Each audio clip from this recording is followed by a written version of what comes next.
ผู้ใดบ่คักใจบ่แจบใจในการทำบุญนะครับพ่อแม่มันมีอยู่มื้อเดียวนั่นล่ะมื้อพิเศษ15ค่ำเดือน7วันที่มากก็คือว่าอุรัมพนสูตรหรือพระโมคคัลลาดับไฟนรกหรือพระโมคคัลลาช่วยแม่ช่วยมารดาพ้นนรก15ค่ำเดือน7เป็นวันจุติจิตของพระพุทธเจ้าพระโพธิสัตว์ทุกพระองค์ในภัตตรกัปนี้เริ่มต้นจากพระกัปกุสันโธโกนาพนสักกัสสปะพระโคตมะแม้นพระศรีอริยะกันต้องมือเดียวกันเข้าใจว่าล่ะมือเดียวกันสั้นแหละวันสำคัญในมันเลยเป็นวันของมารดาบิดาเพิ่นบอกว่ามารดาถึง3ครั้งใน3พระสูตรพระสูตรที่4ก็จังว่ามารดาบิดาหรือว่าเทเดียวถ้าเว้าเรื่องพ่อแต่เว้าเรื่องแม่คือเว้าถึง3เทื่อนะเฮาเลยว่าล่อมื้อนั้นเอาพวกเจ้าสิบ่ต้องมีหยังมากมายก็ได้ดอกมันก็พ้นได้ทั้งเบิดผู้อยู่สวรรค์อยู่แล้วก็ได้เพิ่มยิ่งขึ้นไปต่อจากสันนี้ไปขึ้นสันหน้า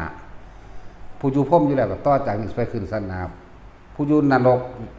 กำเนิดเดรัจฉานยังก็แล้วแต่ขึ้นสวรรค์เบิดมีมื้อเดียวมื้อนั้นเป็นมื้อพิเศษเด้ในวันที่จุติจิตของพระพุทธเจ้าคนตาบอดก็กลายเป็นคนตาดีคนหูหนวกก็กลายเป็นคนหูดีคนหลังคดหลังค่อมคนแขะคนแก่นกลายเป็นคนปกติทั้งเบิดง่อยเปี้ยเบี้ยเสียขาปัญญาอ่อนกลายเป็นคนดีเบิดแต่ว่าในมือเดียวนั่นแหละเลยเป็นมือพิเศษเป็นบุพพานิมิตทั้งหลายว่าดวงตาของโลกได้เกิดขึ้นแล้วความสว่างสวัยของโลกได้เกิดขึ้นแล้วและเป็นบุพพานิมิตแบบนั้น